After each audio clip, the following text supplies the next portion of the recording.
My name is Will, also known as Xidoraven, and I'm going to start pretty quickly here because I'm already into my 3 o'clock. I'm going to be reading. This is going to be our reading time.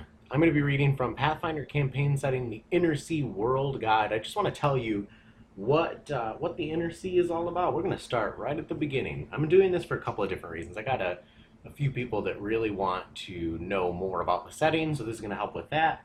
And it's going to start the process of the reading hour, which is probably going to go way longer than an hour. Welcome to the Inner Sea, Chapter 1. Just over a century ago, the god of humanity died. His name was Arodin, and he not only lifted humanity out of the ashes and terror of the Age of Darkness, an age that followed the meteoric cataclysm known as Earthfall, but founded the greatest city in the world, Absalom. He defeated the foul wizard king Tar-Baphon. He drove back the demon lord of the Locust host from the nation of Sarkoris. He eventually left the world to join the divine host after setting humanity on course for a great destiny. Prophecy said that when humanity was ready to ascend back to the pinnacle it once held in the ancient times of old Aslant, Arodin would return to the world to usher in a new age of glory. But instead of returning at the appointed time, Arodin, the god of humanity, died. The death of the god of humanity marked the beginning of a new age. The previous ages had names to inspire and bolster the spirit: the age of destiny, the age of enthronement. But this new age is not a time of plenty. It is the age of lost omens, for if a god cannot fulfill his own prophecy, what chance have any others of coming true? Arodin's death scarred the world with storms and madness. To the north, the world split open, and the festering armies of the abyss spilled out through a tear in reality known today as the World Wound. To the south, the idyllic Gulf of Abendego was consumed by a perpetual hurricane whose winds and waves drowned nations. And in the heartland of the Inner Sea region, where Arodin had been prophesied to return, civil war erupted and thousands died before the diabolic House of Thrune seized power. The Age of Lost Omens has now entered its 2nd century, and in the 11 decades since Arodin's death, the world has become a darker place. A place where ancient, sinful wizards known as Rune Lords threaten to waken from 10,000 years of slumber. A place where nations are ruled by criminals or devil worshippers or worse. A place where once great empires now wallow in self-indulgent paranoia or bloody, endless revolutions. A place where nothing is foretold and anything can happen. A place in need of heroes like never before. The Inner Sea of Golarion. I'm not going to go through the rest of this portion. I do... Instead of continuing with this book, because I really just wanted to set the pace here. Actually, hang on. We're only 5 minutes in, and I'm already questioning what my timeline is. Yeah, actually, we're going to put this to the side. We will read off specific portions of this when we have the need to do so. But for the time being, I'm going to move on to another publication where I want to read quite a bit more, and I know for sure I want to read quite a bit more. So give me just a minute to grab that.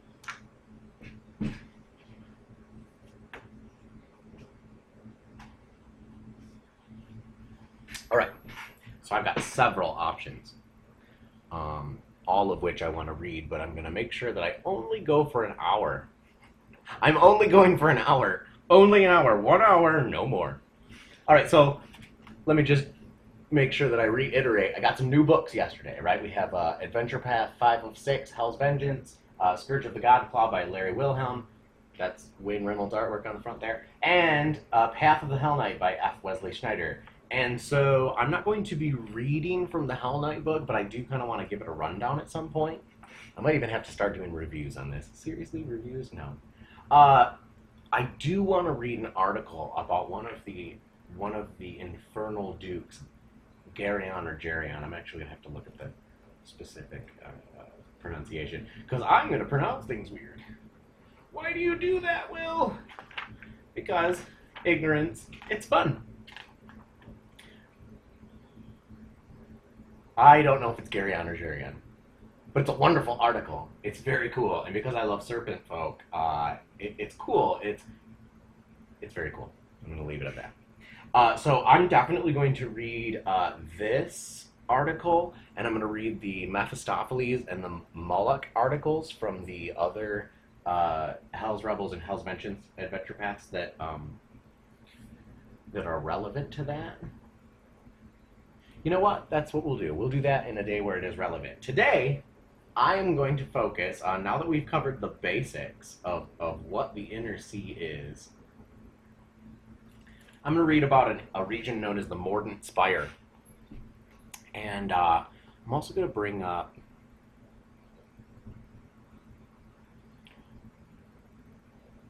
so this is the Inner Sea region.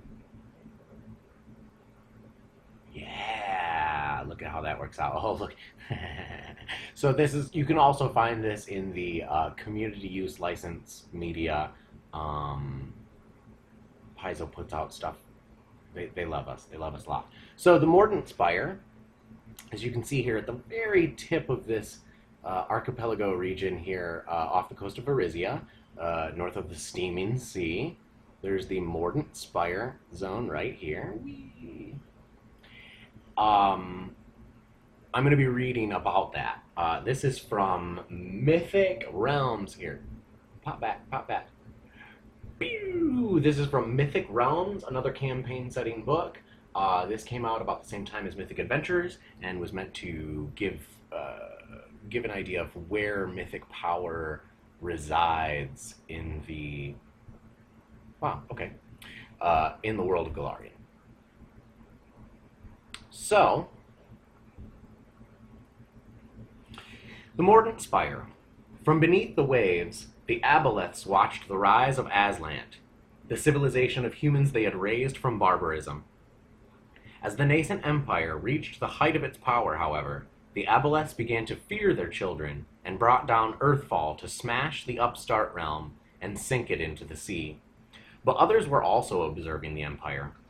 A clandestine elven watch station still survives, gazing out at the moonlight dancing upon the waves that cover Aslant's sleeping ruins. The overview and history of this lovely place. The Aboleths weren't the only ancient race troubled by Aslant's supremacy. The elves of Selwynvian in northwestern Avestan sent some of their number to an island to the west of their stronghold, miles south of the Thessalonian realm of Edasaril. The island was said to be the ideal location from which to gaze upon the face of the moon, and the elves constructed a grand observatory there, a series of towers, libraries, and laboratories. Selwynvian sent astronomers to the Spire, but its true purpose was to shelter elven spies and assassins tasked with keeping dangerous knowledge out of Aslanti hands. The entire complex functioned as an eldritch device for scrying and analyzing Dweomers across the whole span of Aslant. Shortly before Earthfall, the elves placed wards to seal the observatory against intruders and fled Golarion through the Severian Stone with the majority of their people. The wake of Aslant's violent descent into the ocean depths obliterated all traces of the original elven structures there, and when the elves returned, thousands of years later, they found their ancestral observatory missing from the island they once claimed. In its place stood a strange, twisted tower, a structure of wood and igneous rock that resembled a limbless tree. The elves named it the Mordant Spire. The tower's true origin was even stranger than most mortals' wildest theories. The Aslanti goddess of the moon and battle, Akavna, was slain attempting to protect Golarion from the immense asteroids sent to destroy the planet. The dead god's corpse fell upon the elven observatory, perhaps drawn by its connection to the moon, and destroyed it. She was buried deep in the world's crust. The Mordant Spire rose from her grave, grown of her essence and drawn ever upward as her soul attempted to free itself and journey to the boneyard for Pharasma's judgment. Whether the elves of the Mordant Spire know of their home's true nature is a mystery. They're isolationist even by elven standards. The few who actually live within the spire are known as the Listeners, for the walls speak to them, and some believe that the dead god's whispers impart mythic power to the elven residents. The rest of the elves on the island dwell in thatched huts and wicker structures floating on the sea surrounding the spire. They anchor their homes to the island and rely on outsiders for nothing, subsisting through fishing and kelp farming. The Mordant Spire elves go masked, listen to unheard voices, and spend as much time beneath the water's surface as above it. They speak Aslanti in preference to Elven to better understand the fallen empire whose secrets they protect. Though their forebears used their observatory to spy on Aslan, the elves of the Mordant Spire have turned their gaze to watch the mysterious aboleths beneath the waves and the ambitious humans of the Inner Sea region. They intend to keep the secrets of Aslan lost to humankind forever, for Golarion cannot endure a second Earthfall. I'm going to talk about some of the, not all of these, because that would give away a lot, not really. But I do want to talk about the things that matter. Now, heck with it, we'll just keep reading. Challenges and threats.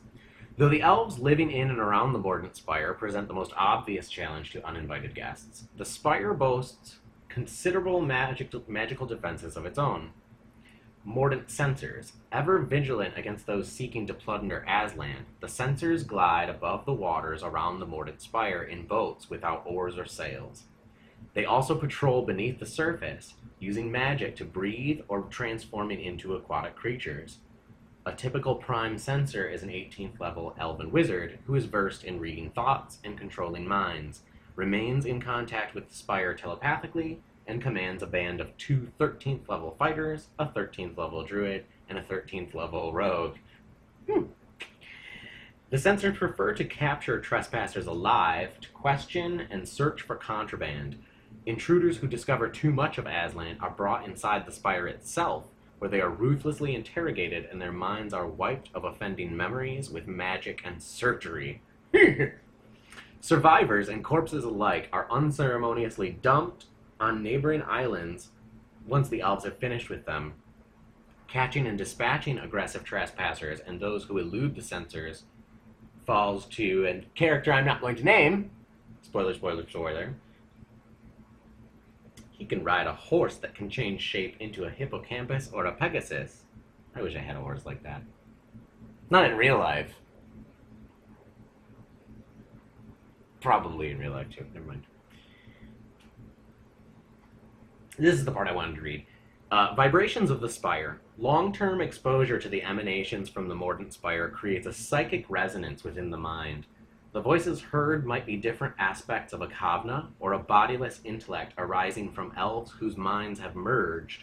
Either way, they share a bond with the tower's elven inhabitants and bear animus toward foreign minds within its walls.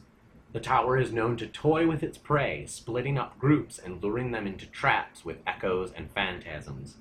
It refrains from summoning elves to its defense unless intruders ascend more than halfway up its height. If intruders attempt to harm its structure or the elves, it becomes aggressive, dominating foes and turning them against one another, or embroiling them in battle with phantasmal assailants. The Spire can analyze and suppress the function of any non-artifact magic item that enters its walls, though neutralizing an entire arsenal takes it hours, and its guardian intellect can be eluded by magic that blocks mind-affecting effects. Careful control of errant thoughts, such as that achieved by certain Vudrani meditative techniques, enables characters to evade the Spire's awareness much as a stealthy intruder can avoid the elves' gaze. The rest of that, not important to what I want to do. There are some, so basically when you come into contact with these mythic zones, you can actually take on some of the mythic power that they hold. And by doing so, you can have special powers specifically relating to that mythic site. And the, in this case, like the psychic emanations of this dead goddess of the moon. So, elves, water, islands, archipelago, which is just a fun word to say, and Earthfall. It's all kind of tied into each other, all these different elements. So Earthfall was like super. I mean, it is the defining event of what the inner sea has been transformed around. And Earthfall was a comet or a meteorite or this massive object from space that the aboleths brought down with magic. What's an aboleth? It's a big creepy fish thing from under the waves. It's a fucking alien, okay? Tentacle alien thing. Lives beneath the sea like a big fish. It's slimy. Turns you slimy. We're not friends. And when they made humanity, the Aslanti culture, when they made them amazing, they made them too cool. And so when they got as much power as they had, the Aboleths decided to get rid of that. Earthfall! And so elves and humans on Golarion have never really had a great relationship. They've been very, I mean, like it said, the Mordant Spire elves are isolationist even by elven standards. That is to say that elves are kind of like, no, you can't. I mean, we'll let you hang out for a little while, and then you have to go. I've heard that story before. Not going there. Not going there. All right, so reading now is supposed to be about reading. So we just read from Mythic Realms and from the Inner Sea World Guide to give just a basic rundown of what the Inner Sea is about, what defines it, what makes the Inner Sea flavorful, aside from prestidigitation. So, since I've got 40 more minutes of reading to this reading hour, I'm going to start in on our final choice of publication. This is from the adventure path that I will be running soon, Serpent Skull. This is the Ecology of the Serpentfolk. Now, this is kind of like secret information. I probably shouldn't be sharing it with you. But I just shared a bunch of secret information with you there, too. So whatever, it's cool. We like it. Ecology of the Serpentfolk. This is a quote. They start with cool fiction stuff. Thank you, James Sutter. Before the rise of Aslan, before the coming of the Starstone and the salvation of man from the children of the cold-hearted, shifting lord of coiling poison, a.k.a. Odysseus. Before the continents we know had taken shape, when the mountains and waters had names long forgotten, the masters ruled empires outside the wildest imaginings of humble, frail humanity. In the dark below the earth, they sleep in dreamless holds, waiting. They were once the undisputed masters of Golarion, and in the coming of unknown epochs they will rule again. From the unexpurgated journals of Darklands explorer Grimaldi Blake. The ancient creatures called Serpentfolk by modern scholars are among the eldest of all sentient beings, and their vast empire held total dominance across continents, far-flung planetoids, and even the realms beyond in the days before Aslan's late awakening. Records of their grim exploits and grotesque experiments are carved in coiled temples sunk beneath the waves in the time before Earthfall, and recounted in hushed whispers by Morlock tribes huddled in remote reaches of the Darklands. The glory of their power echoes still. Eerily smooth obelisks raised by the many slave races can be found dotted across the globe, from the frozen crown of the world to sweltering Sarusan in the southern oceans. Practitioners of eldritch magics, inventors of the precursor alchemies, worshippers of a potent god, and emperors of ages long since past. These time-worn creatures lurk still below the surface of the world, asleep in mystic chambers, forged to withstand the onrush of eons and crushing of falling heavens. The broods of their aberrant keepers grow, there in the shadows under the earth, while pacts and plots set into motion in the ancient past slowly come to fruition. History. Few solid facts are known about the reign of the Serpentfolk in the lost ages before the ascendancy of the Aslanti. Yet what little can be said with certainty is enough to chill the hearts of modern mortals, and take on deeply nightmarish aspects upon deeper introspection and calculation. It is accepted by those knowledgeable about such things that the Serpentfolk once ruled Sekamina in the Darklands, as well as large reaches of the surface world, during an age before the first appearance of humanity.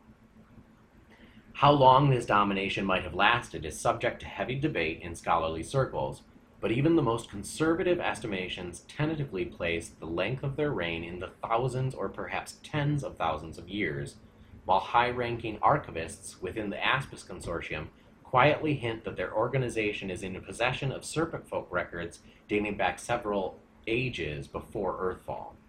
What other creatures and cultures may have been crushed within their coils in those incomprehensible days cannot even be guessed, although Serpentfolk art shows entire sentient races hunted to extinction for sheer pleasure. Serpentfolk were early adopters of the Aklo language, still spoken in many places throughout the Darklands, and even in secret places upon the surface world, and in this ancient tongue they are known to have altered the courses of rivers and raised mountains into the sky for their own inscrutable reasons. Regardless, their mastery of the planet seems to have gone into a sharp decline with the arrival of an epic and ice age concurrent with the establishment of the earliest Aslanti citadels. Some records surviving from that ancient era describe entire cities, universities, and more mysterious structures simply abandoned by the Serpents as their population receded. With the coming of further centuries, the growing Aslanti kingdoms came into violent conflict with the fading Serpentfolk, and bitter wars waged. A partially translated treatise from that time, entitled the Alaberos Analects, makes mention of the abundant slave men, shoeshod/chain-handed, rising in breaking wave ever breaking against we. Deprivation abound/shall abound. In other words, ancient languages are not well translated. But they were everywhere. The text goes further, making a philosophical point apparently in argument against the premise of a still lost text, referred to as the Typhonian Proposals. Quote unquote. In victory, great loss. In retreat, proposed, perhaps, less loss. Query, better to burn sphere sun world with plague/storm, or to sleep and in sleep replenish, while poor masters of slaves, these slaves foresee making, and falter. The stars shall turn right again. Unquote. Yeah, ancient languages and translations. This confusing is could be. It is believed that in the end, a war raged between the races, escalating for more than a century as the Serpentfolk committed more and more resources to the task. That war finally came to an end with a Serpentfolk loss. That the war finally came to an end with a Serpentfolk loss is apparent today by their scarcity, yet details of how this conflict resolved remain obscure. Legend holds that an Aslanti hero decapitated the Serpentfolk god Yudurzius, and in so doing cast the Serpent Empire into a lasting chaos.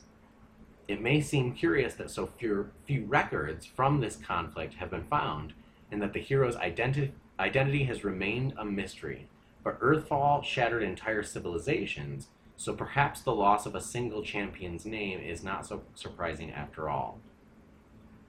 In short, by means not fully understood, this Aslanti hero successfully defeated Yudurzius, severing the epic serpent god's power and spelling the beginning of the end for the Serpentfolk Empire. Though headless and reduced to the status of a mere demigod, Yudurzius still lives on and grants the fulfillment of some prayers, yet the mighty miracles and divinations ascribed to him in the days before this severing have all but vanished. If you're only just joining us, hi, this is Will, also known as Xidoraven, and I am reading currently from an excerpt from the Serpent Skull Adventure Path, Souls for Smuggler Shiv by James Jacobs, by Paizo Inc., sorry. Oops. Why pause? Because you can get confusion. Though crippled by the sudden silence of their patron deity, the Serpentfolk were far from destroyed. Further bloody struggles against their enemies are well recorded by the Ascendant Aslanti, wherein nations clashed with weapons of divine fire, and incomprehensible spell engines, including one improbable account of a single desperate serpent mage laying waste to himself in an area, quote, greater than 230 leagues across, unquote. Finally outnumbered, survivors among the Serpentfolk abandoned the last of their holdings and took refuge underneath the earth in the Darklands, in bunkers veiled from the sight of magic and unassailable by humanity. For the space of 100 centuries, in the wake of the Armageddon that wiped the Aslanti from the world, the great mass of the Serpentfolk lay dormant, yet now they stir once more. Ecology. This is probably going to be the most boring part, but after that we'll get into society and things, and that's a little more fun. So, it's vitally important in discussing the biology and ecology of the Serpentfolk to note the sharp distinction between the pure caste bloodline and the much more base, bestial creatures commonly called degenerate Serpentfolk. In the muttering tongue of the ghouls, the former are universally defined as noble in the name sense that a high lord of ghouls might define himself, while the latter are often referred to as apoth, meaning chaos made flesh. These two lines of the species cross, intertwine, and intersect. Elegant and cunning wizards of the race, born with neither deformity nor derangement, have spawned from a pairing of thrashing, barely sentient snake hulks. Without question, however, the two subraces are heavily divergent in morphology, development, psychology, and physiological properties. Whew, those are some big words for something, huh? Fiction! Yet within the individualized ranks of these two separate biological strata, further divergencies from so-called physical norms are still abundant. Appearance, comportment, function of preternatural abilities, and other measurable characteristics vary wildly from individual to individual. Am I really reading this to you? I really am. Am I? Am I really?